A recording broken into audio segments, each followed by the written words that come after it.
पूर्वोत्तर प्रदेशीय मारवाड़ी युवा मंच की नवनिर्वाचित कार्यकारिणी ने 8 गांव वृंदावन मार्केट स्थित प्रांतीय कार्यालय में निवर्तमान प्रांतीय अध्यक्ष पंकज जालान से कार्यभार ग्रहण किया।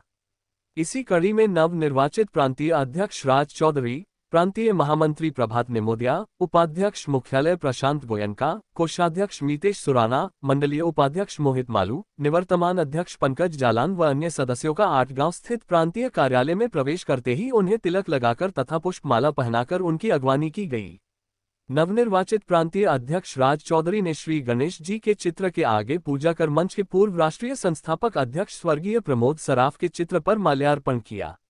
निवर्तमान अध्यक्ष पंकज जालान ने प्रांतीय कार्यालय की फाइल एवं अन्य जरूरी कागजात नवनिर्वाचित अध्यक्ष राज चौधरी को हस्तांतरित करते हुए अपने संबोधन में कहा कि वे नवनिर्वाचित प्रांतीय कार्यकारिणी को हर समय अपना संपूर्ण सहयोग देते रहेंगे। नवनिर्वाचित प्रांतीय अध्यक्ष राज चौधरी ने अपने संबोधन में कहा कि वह नई शाखा खोलने पर अधिक ध्यान नहीं देंगे, लेकिन जो शाखाएं वर्तमान में हैं उन्हें ही और अधिक सक्रिय करने पर ही जोर देंगे। युवा मंच को व्यापारिक कार्यक्रमों के साथ जोड़ा जाएगा, जिससे युवाओं का रुझान युवा मंच के प्रति और अधिक बढ़ेगा।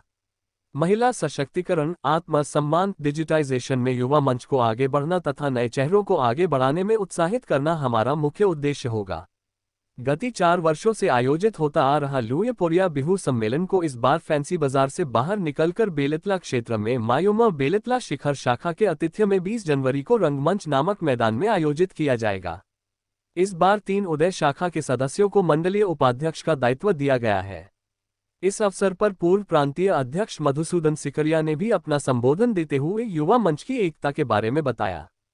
इस अवसर पर प्रांतीय संयुक्त मंत्री सूरज जैन और रूबी जालान, मंडलीय उपाध्यक्ष मोहित मालू, सहायक मंत्री संयम जैन, कार्यकारिणी सदस्य रमेश पारीक, लक्ष्मी जैन और अविनाश अग्रवाल के अलावा विभिन्न शाखाओं के पदाधिकारी भी उपस्थित थे।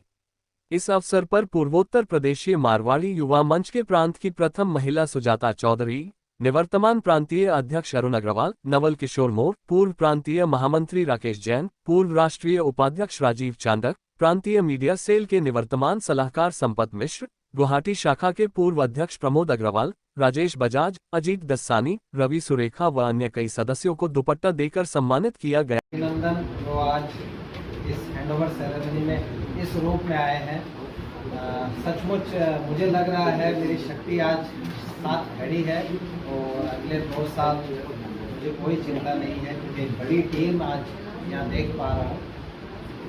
हमेशा से ऐसा लगता था लीडर का काम होता है मॉनिटरिंग करना, काम करना नहीं होता। और मैं चूँकि मेरे प्रोफेशन में भी लाइक बिजनेस में मैं डीलरशिप चला रहा हूँ, ऑटो डीलरशिप में थी, उनमें मेरा रोल यही रहता है कि डिपार्टमेंट बना देना और डिपार्टमेंटों को मॉनिटर करना, बीच बीच में रिव्यू करना।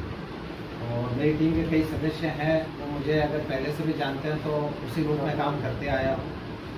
और संगठन को भी मैं सोच रहा हूँ इसी रूप में, कंपनी के रूप में मैं चल रहा हूँ, जहाँ काम को डिसेंट्रलाइज किया जाए, पावर को भी डिसेंट्रलाइज किया जाए, ताकि पावर और काम करने की काबिलियत, जिनको जो टैलेंट को हम जमा कर रहे हैं, टीम को जमा कर रहे हैं, उस टीम के हाथ में पहुँचे, काम उनको करना है, अपने को डायरेक्शंस दिखाना है। और लीडरशिप की एक महत्वपूर्ण रोल रहता है कि वो अच्छे प्रोजेक्ट डिज़ाइन करें and get those implemented in branches.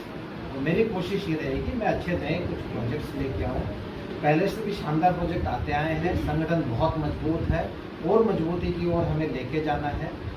तो मैं अपने कैंपेन में भी जब यही कहता है कि युवाओं को जो प्रोजेक्ट आज के दिन, समय समय पर प्रोजेक्ट चेंज होते हैं, आज के दिन जो प्रोजेक्ट ज़्यादा अट्रैक्ट करेंगे, ज़्यादा जोड़ पाएंगे, मैं उन पर फोकस करूँगा। और जो प्रोजेक्ट्स जन सेवा रिलेटेड जो चल रहे हैं वो स्वाभाविक रूप से चलते रहेंगे। उनमें कम बेसी गति हो सकती है, क्योंकि जन सेवा हमारे खून में है।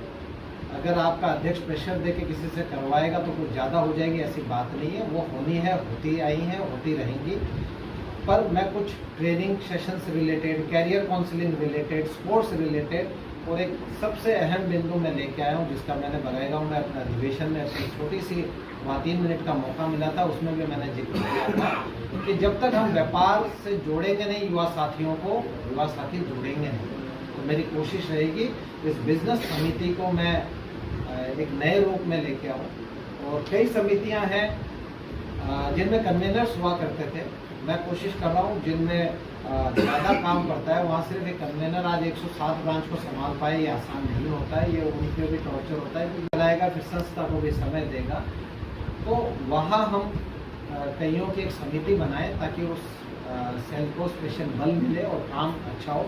जैसे बिजनेस की मैंने बात की, मैं खून ब्लड सेल की बात कर रहा हूँ, जहाँ हम अगर एक्सपेक्ट करें कि एक ब्लड कन्वेनर 107 शाखाओं से रिपोर्ट लेके तो काम भी करवा देगा, नहीं, पॉसिबल नहीं होता है। तो जो चीज़ नहीं होती है वो हमें एडमिट करनी चाहिए और उसका फॉर्मेट चेंज करना चाहिए, मुझे ऐसा लगता है। तो उस रूप में भी मैं कई समितियों में बदलाव करने जा रहा हूँ। उसके बाद में कई शाखाओं से जो मुझे कनेक्टिविटी नज़र कम आई, जैसे अगर मैं खुल के इस मंच से आज बोलना जरूरी भी है, मुझे लोअर आसाम में मंच बहुत कमज़ोर नज़र आ रहा है।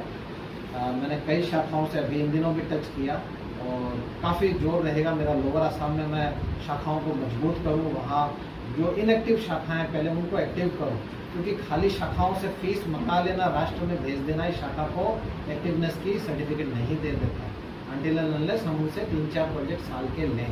तो उस रूप में हम शाखाओं को भी जोड़ें। और कई शाखाएं जो ज़बरदस्ती हम खुले हुए बैठे हैं, मेरा कोई टारगेट नहीं है कि आज 107 है और मैं क्लोजिंग 127 में करके जाऊँ, ऐसा कोई टारगेट मैंने ना लिया है ना मैंने कहा। हो सकता है 107 है, मेरा फिगर शायद 100 के नीचे भी आपको नज़र आ सकता है क्लोजिंग में, कोई बड़ी बात नहीं है। पर कोशिश रहेगी नई जो शाखा खुले नहीं खुले, पर पुरानी शाखा है उन पर मेरा पूरा फोकस रहेगा कि मैं उनको एक्टिव करूँ, कोई भी शाखा इनएक्टिव ना रह जाए। और जो स्वतः चाहते हैं कि हम नहीं सक रहे हैं और उनको हम जबरदस्ती बर्डन दे के खुलवाए हुए हैं, बेटर है वो उसको मर्ज कर दें। हमारा मकसद है कि साथियों को मंच से जोड़ें, ना कि नंबर गेम का मकसद है कि हम नंबर ऑफ ब्रांचेस ज़्यादा खोल के हम अपनी वो बड़ी एक सर्टिफिकेट अवार्ड लें, ऐसा कोई मकसद नहीं है। तो मंच के मेंबर्स को आसपास की शाखाओं से भी जोड़ा जा सकता है। कुछ जगह मैंने फील किया कि हमें कुछ सब ब्रांचेस टाइप भी कंसेप्ट लाना चाहिए, जहाँ परिवार 10 परिवार ही नहीं है किसी शहर में, नहीं खोल पाते हैं। राष्ट्रीय अध्यक्ष की अनुमति लेकर भी हम 15 सदस्यों से ब्रांच खोल पाते हैं, और अगर नज़दीकी शाखा भी दूर है तो हम छोटी कोई फॉर्मेट लेके आए कि उनको हम मंच के साथ जोड़ें, तो परिवार बढ़ेंगे और जोड़ेंगे। तो उस रूप में भी हम काम करें। कई जो कुरीतियाँ चल रही है उस पर काम हम नहीं करेंगे तो कौन करेगा, मुझे ऐसा लगता है। कहना आसान होता है, जब हम बात करें शादी ब्याह या आडम्बर पे खर्च, जो जिस प्रकार खर्च हो रहा है, या छोटे शहरों में बेटियों को दिया नहीं जाता है, शादी संबंध आजकल हो नहीं रहे हैं, बीच में कोई पढ़ना नहीं चाह रहा है, हम कहीं ना कहीं इन सालों में इन चीज़ों से दूर हो गए, जो सही नहीं है। अगर हम कहते हैं कि हम मारवाड़ी समाज की प्रतिनिधित्व संस्था हैं, तो प्रतिनिधित्व के रूप में वो भी हमारी जिम्मेदारी बनती है, उस ओर भी हम ध्यान दें और काम करें। अपने सीनियर्स, अपने मार्गदर्शन देने वाले अभिभावक लोगों को भी हम जोड़ें। हो रही है उसी इस बात को के लिए हो रही है कि आज जो मैं यहाँ माहौल देख रहा हूँ, वह कौन कह सकता है कि युवा मंच पे एकता नहीं है। तो इसको अपने को किस प्रकार आगे बढ़ाना है, किस प्रकार से सकारात्मक सोच के साथ हम आगे बढ़ सकते हैं, इस पर आगे बढ़ने के लिए न केवल अध्यक्ष महोदय, यह जिम्मेदारी हम सभी की है, हम सभी को मिलकर आगे बढ़ना होगा। संस्था तभी आगे बढ़ती है जब हम सकारात्मक सोच रखते हैं। क्या होता है, काम करते समय 10 काम में से 2 गलत भी होंगे और 8 अच्छे काम होंगे, लेकिन अगर हम 2 गलत काम को ही हाईलाइट करेंगे तो वो कहीं भी संस्था चल नहीं पाएगी। इस बात को ध्यान देना। तो मेरा ये सभी से आग्रह है, संक्षिप्त में ये कहना चाहूँगा कि हम सभी जितने भी पूर्व अध्यक्ष हैं, सभी का सहयोग आपको भरपूर मिलेगा, मैं आपको इसका आश्वासन देता हूँ। और आशा करता हूँ कि आने वाले दिनों में हम सभी मिलकर, पूर्व वर्तमान जितने भी हैं, सब मिलकर युवा मंच को और किस प्रकार से समाज की सर्वश्रेष्ठ संस्था बना सके, इस पर हमें ध्यान देना है।